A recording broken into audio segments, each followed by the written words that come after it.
Alright, let's try to get this all in one go. Hello, everybody. I hope everybody's having a wonderful Sunday evening and everybody's had a great weekend. Today's video, I am going to be explaining this beautiful image in front of us right now. A model that I meticulously created that I've titled my Victory Pyramid. And this pyramid is an in-depth structure explaining how you can go about making music. Because I have been receiving a fair amount of questions online like, how can I make music? How can I get better at making music? How do I know if what I'm doing is right? Is my stuff good? Is my stuff bad? What do I do? Will people listen to it and like it? At the very least, I hope to touch on some of those things to a basic degree in this video. So before I start, I just want to make a quick note. There are going to be images featured in this presentation. The images simply exist in the presentation to support my words. What I'm saying is, I guess, the important part of the presentation. The images aren't really all that important. So try your hardest to listen to my words, listen to what I'm saying. The real value is in the dialogue, not so much the images. So I'm going to explain how I regularly go about making type beats, along with any musical instrumental for that matter. So nowadays I find that beats are made on the fly with little to no common structure. While more is usually better from a monetary standpoint for a producer, you can probably yield a better single result by structuring your work effectively with a basic plan than without. So here lies before us a beautiful pyramid. Now, while I don't always adhere by the steps I'm now going to list and break down, I found that for most of my better quality and or my more successful productions, I follow a 4-step procedure. Those 4 steps in front of us now. So let's start. Step 1. Quickly devise and create a basic melody. Note the word basic. It shouldn't present itself in the piano roll like a totally vibrant and clustered MIDI file. There should only be a few chords down, with a dominant focus on the progression of the melody either to the 4th bar or the 8th. Do not overcomplicate. I cannot stress this enough. The amount of times I have thrown away productions that started off good because of overcomplication cannot be counted. Preserve your energy, preserve your contentment. When you build a pyramid, you don't use up all the bricks or stones when building the base. You must distribute the work in an even fashion so you can reach an end goal. Don't think too hard. Don't ponder on the unfinished result. If you like the way it sounds, continue on to the right. Using new instruments, 3 or 4 or more, maybe 5, maybe 6. Make new melodies that correspond with the production's original key and that will support the growth and build excitement for the listener. You don't need to understand theory, in this case identifying the key. Focus your ears on the sound. If it sounds messed up or just a little wonky, you'll want to adjust what you've laid down in the piano roll for the specific instrument. An important note for this: sometimes the instrument you're using will be tuned differently in comparison to the rest of the production.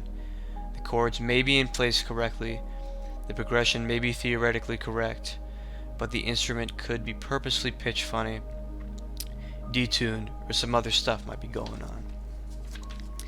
I find this particularly prevalent with people's serum presets. Anyways, in any case, don't think too hard about it. Do your best to detect and resolve the inconsistency. Have the result in mind when making these supporting sounds, melodies, whatever you want to call it. Ask yourself, How will I arrange this when I have everything I need completed? How can I build up the attention and the interest of the listeners? So now we have the beautiful chair, TV, discussing mixing, directing and or panning, and adding effects to our wonderful melodies. Consider what kind of environment you'd like the sounds to exist in. What you don't want is all the instruments playing with the same level of width, the same level of gain. I like to think of the gain as the distance or the reach of the sound in the same direction. Picture an empty living room. We can see this on the left. The centerpiece of the room being the couch and the television. The lamps, plants, tables, rugs, all exist as accessories to enhance the purpose of the room, which are ultimately all we see in this image, the couch and the TV. I guess we see the door as well, but that's not really all that important. Anyways, pretty stupid analogy, but an easy one to understand if you aren't thinking too hard or too much, which is basically the goal here. Center and broaden your main melody, have it in its own mixer track, EQ'd so a majority of the frequencies can still be heard aside from the lower ranges. Start aiming to fill the room, pan your supporting melodies in different directions, use the panning tool, use a panning plugin. Example of a plugin, Fruity Panomatic. It's free, it's easy to figure out, easy to automate, easy to use. An example of a paid plugin, S1 Stereo Imager by Waves. It's a pretty darn good plugin. Great directional audio control. It's a good buy. If you get it for free, do that. So equalize these sounds so you feel necessary. All but one of these two should be relatively insignificant in terms of presentation of sound. There should be a lead, or two, maybe even three. EQ these instruments with the frequencies cut to the low mid-range. EQ the high end slightly if the sounds are too sharp or conflicting. Create separate mixer tracks for the leads and another mixer track for any supporting sounds. Get creative, add some FX. Portal's pretty good, I like to use it. Lots you can do with the plugin. Valhalla Vintage Verb is also pretty good if you can afford it or have the resources to get it for free. Fruity Chorus, Valhalla Ubermod, Camel Space, Gross Beat, Shaper Box, Thermal, Effectrix. These are all good for adding life to the production.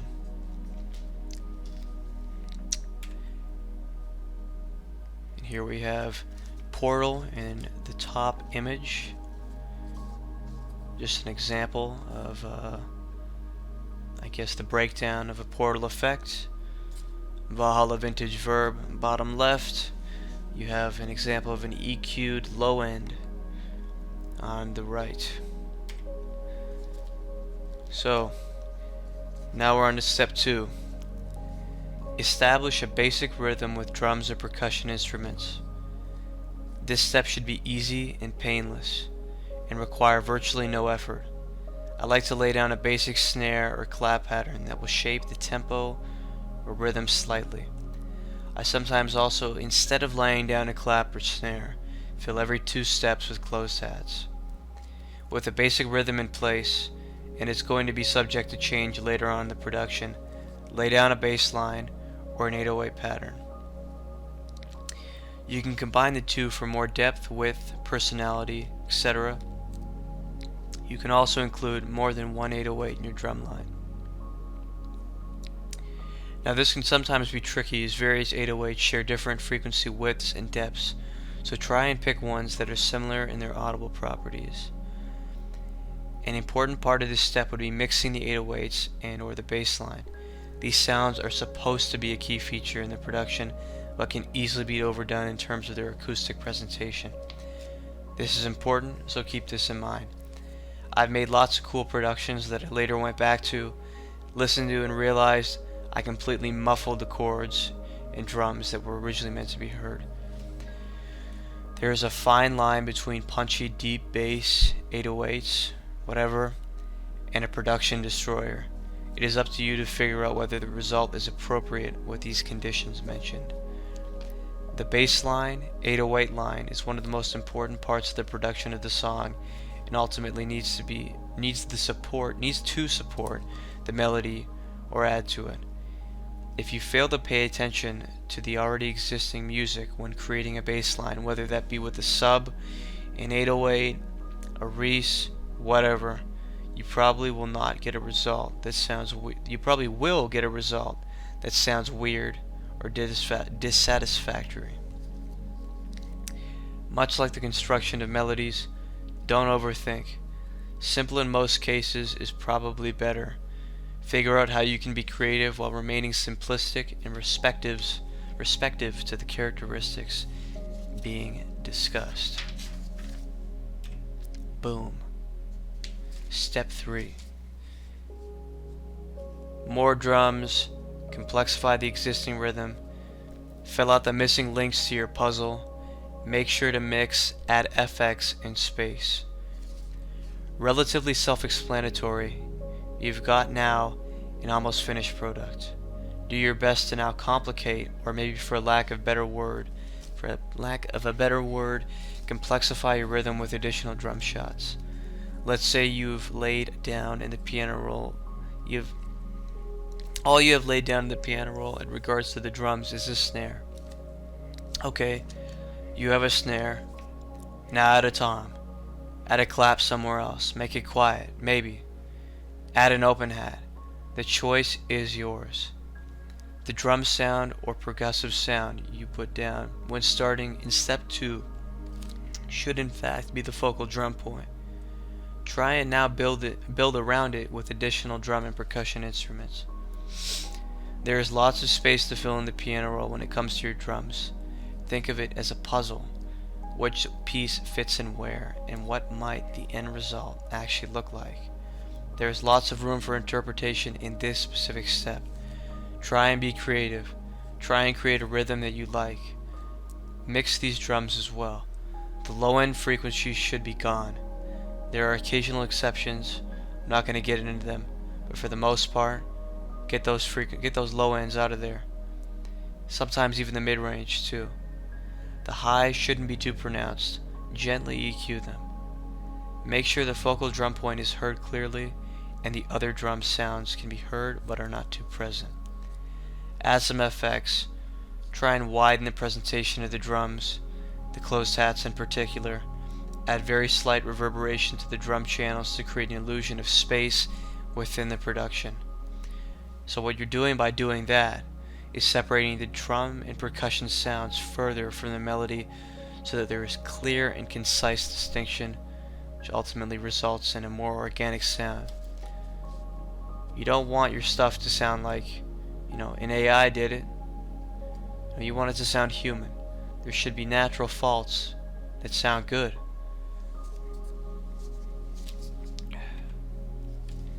So our final step here: arrange, automate, structure. Now this is arguably the most critical point in the production. You've got everything you need done. It is up to you now to choose how the production will be presented and heard. Split the pattern you are working out of by channel. Now you've basically got a hold of your own stems now. Build and arrange the production how you'd like. Automate the master track with an FX VST. You've got the freedom to choose. Now use this automation track to create a natural riser, or to fade out, or in. Doesn't matter. Add some more FX. There are plenty of FX banks, folders that can be found on places like Reddit, YouTube, Telegram, lots of places. Give the production life. Make it sound, like I said, less robotic and more human, if that makes any sense at all. Not much else needs to be said for this step. While it's important, it's your production and not mine. Work through trial and error to determine what playlist structure you find suits your work best. Now just because I do something a certain way, or have said in this video to do it a certain way, doesn't necessarily mean you should agree with it or go even further and actually do it. There isn't really a wrong answer when it comes to building a song with your stems, but there are a network of good results, and there are also lots of bad ones. This last step is easy to rush and is usually pretty tiring. If you haven't burnt yourself out by this point, try and spend a respectable amount of time arranging, automating, and structuring your production. Now if you have burnt out, you're tired, you've got dinner in the fridge or something, mom's yelling at you from downstairs, figure out how you can make the production sound good while executing the job quickly, precisely, but with bare minimum effort.